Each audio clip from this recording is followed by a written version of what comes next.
Welcome to In Pursuit of Truth. This is your host, Sir Patrick Mac. Boys and girls, is the sky indeed falling?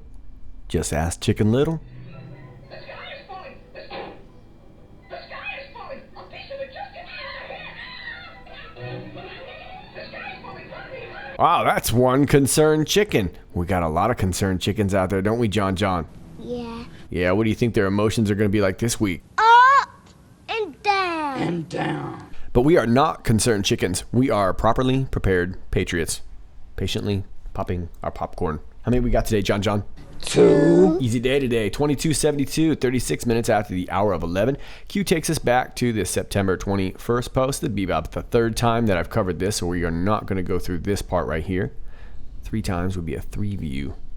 D-class of FISA equals Rod Rowe self-incrimination. Right, we know this already. We know that once the bus finally crashes, we're going to realize Rod Rowe's driving, and he's in charge of that D-class. Well, he's not really very anxious to D-class, is he? Otherwise, he would have done that a long time ago. Due to that massive conflict of interest, that conflict of interest being the fact that he signed off on the 4th extension to the FISA warrant, right? And that's a massive conflict of interest. And that's why Horowitz is here in the first place. IG Horowitz was tasked to final review. And of course, he can do that sort of unfettered, which allows for the speed. Prevent left, endanger sources and methods, plus Mueller interference narrative. That was sort of the narrative they used on Nunes the first time, right? Hey, you can't endanger our sources and methods. Now, I wonder about this endanger, if they're talking about, if that's maybe a little dig at Anthony Weiner. Didn't he have a danger nickname? Yeah, I wonder if that's what that's talking about. Just saying, I've never heard Q say endanger like that, and he's got little quotes around it. Anyway, just saying. But either way, it's all going to come out. POTUS will not be baited to fire when the release itself will force resignation/termination Rod Rowe. We understand this pretty thoroughly, right? Their threat is to do that so that they can turn it into a political spin, and then they can probably tie this up in the courts for the next couple years. Not going to happen. All you have to do is drop the D-class. And of course, we've been waiting with bated breath for this D-class to happen. But we don't really know when that's coming, do we? But we do know what it involves. The UK and Australia, plus other countries, must learn the true definition of ally. And I think we're going to start to see that seep out. We talked about that in my last video, how this soap opera is now becoming a global soap opera, right? Everyone's getting involved. And we're starting to see the deep state eat their own. Incidentally, I wanted to mention that I posted this on my Twitter the other day. The president of Vietnam was found dead.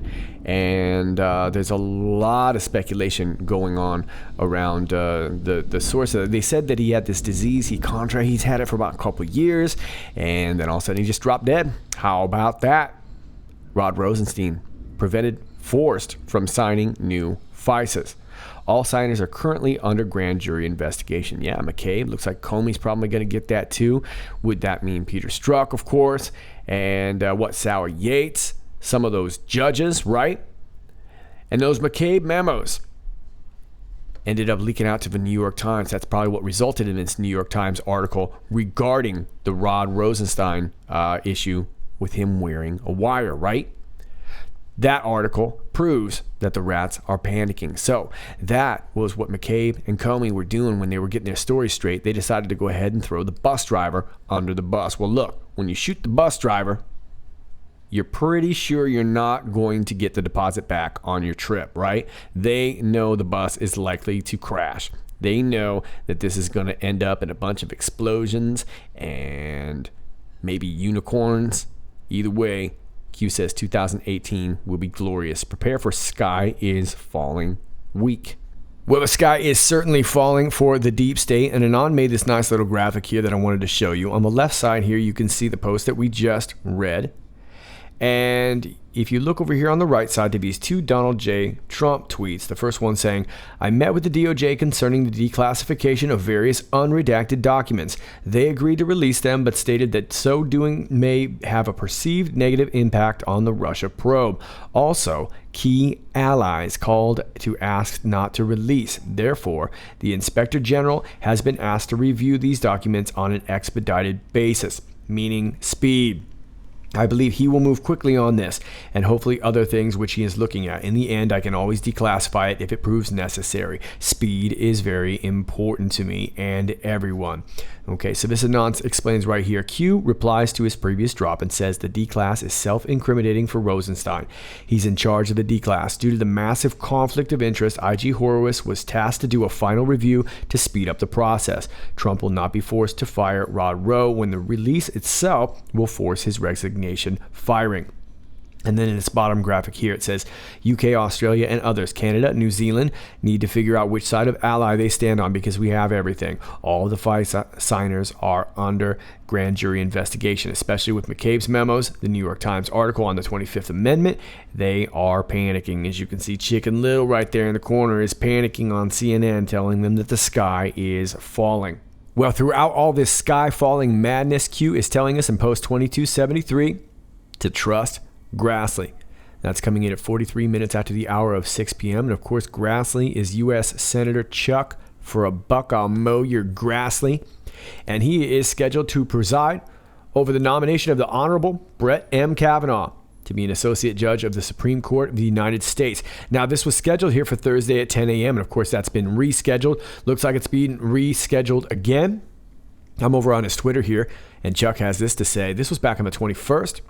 With all the extensions we give Dr. Ford to decide if she still wants to testify to the Senate, I feel like I'm playing second trombone in the Judiciary Orchestra and Schumer is the conductor. Well, this is indeed turning out to be a bit of a soup sandwich, right? And I've got live footage of the accuser still showing up. She doesn't like to fly, so she's running, but she's running really, really fast. Here she is.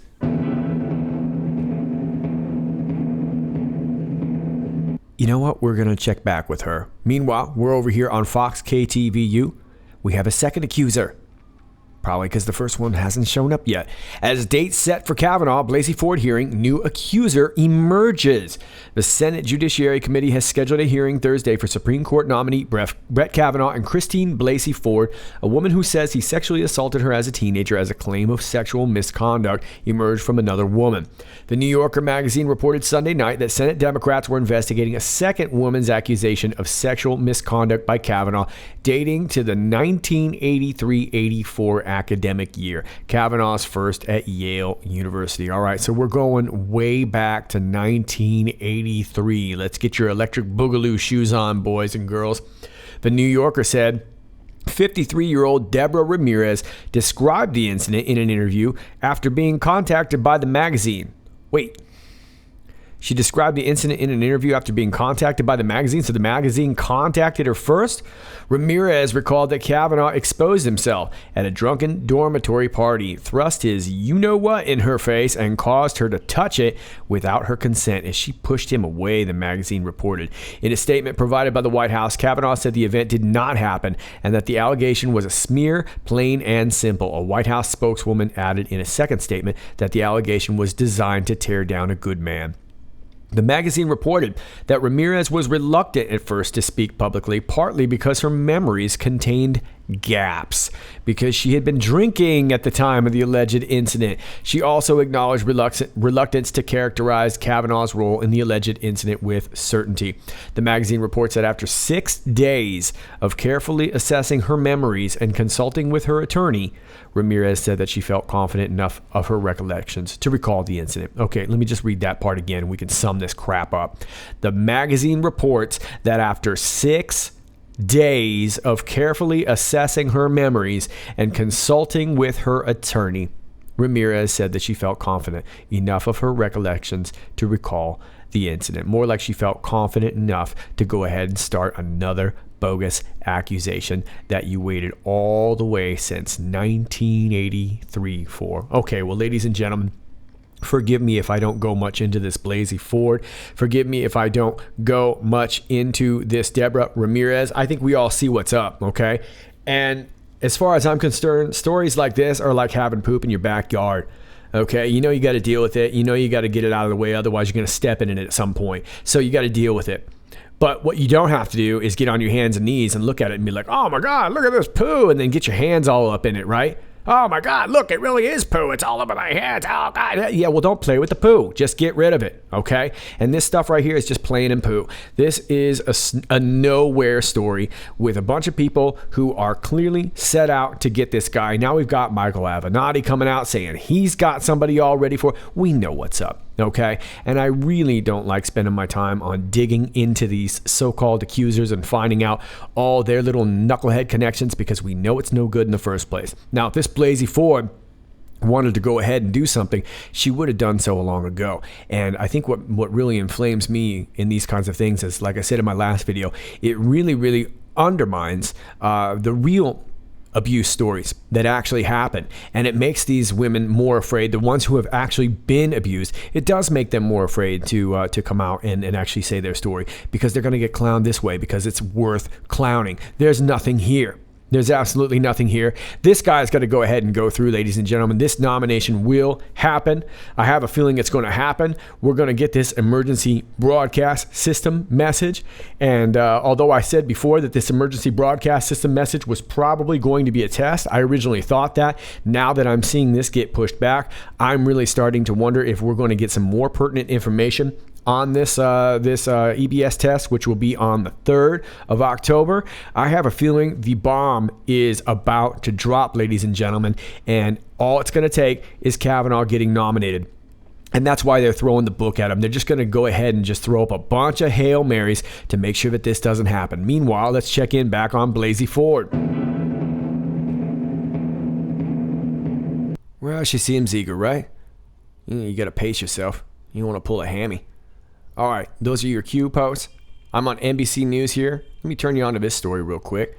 In regards to the sky is falling, Comcast beats Fox with $39 billion bid for European pay TV giant Sky. Comcast has beaten 21st Century Fox in the high-stakes auction of European pay TV giant Sky, coming out on top Saturday with a bid of $39 billion. The victory paves the way for the U.S. cable giant to put a leading offer to Sky shareholders and, if it's accepted, to bolster significantly its international operations at a time of mega consolidation in the industry and of rising global powerhouses such as Netflix. Comcast, which owns the parent company of NBC News, NBC Universal bid $22.59 per Sky ordinary share versus Fox's $20.49 per offer, which valued Sky at $32 billion. This is a great day for Comcast. Sky is a wonderful company with a great platform, tremendous brand, and accomplished management team, Comcast Chairman and CEO Brian L. Roberts said on Saturday. We couldn't be more excited by the opportunities in front of us. Comcast outbid Fox in a quick-fire shootout overseen by the UK Takeover Panel, which had ordered the unusual auction to end the prolonged stalemate between the two rival suitors. Both offers will be put to shareholders who have until October 11th to vote on them. The auction's outcome is sweet revenge for Comcast and CEO Brian Roberts, who were beaten by Disney in the tussle earlier this year for Fox's entertainment assets, including Fox's 39% stake in Sky. Roberts had called Sky a great business that would complement his own media conglomerate, which already owns NBC, Universal, and British production companies Working Title and Carnival Films' Downton Abbey. More important, adding Sky to Comcast's stable will, at a stroke, boost international revenue from 9% to 25% of Comcast's overall takings. In Sky, Comcast would net a cutting-edge pay TV service that boasts 23 million paying subscribers across Europe, in Britain, Ireland, Germany, Austria, and Italy. Under CEO Jeremy Derrick, Sky has maintained its offering of premium soccer and other sports, moved into producing original content for TV, Riviera, Britannia, and film, and developed state-of-the-art digital and technology products such as Sky Q and the Now TV streaming service. Sky Q. Interesting. So, we had this long stalemate, and now all of a sudden, Comcast decides that they really got to have this European market. That's interesting.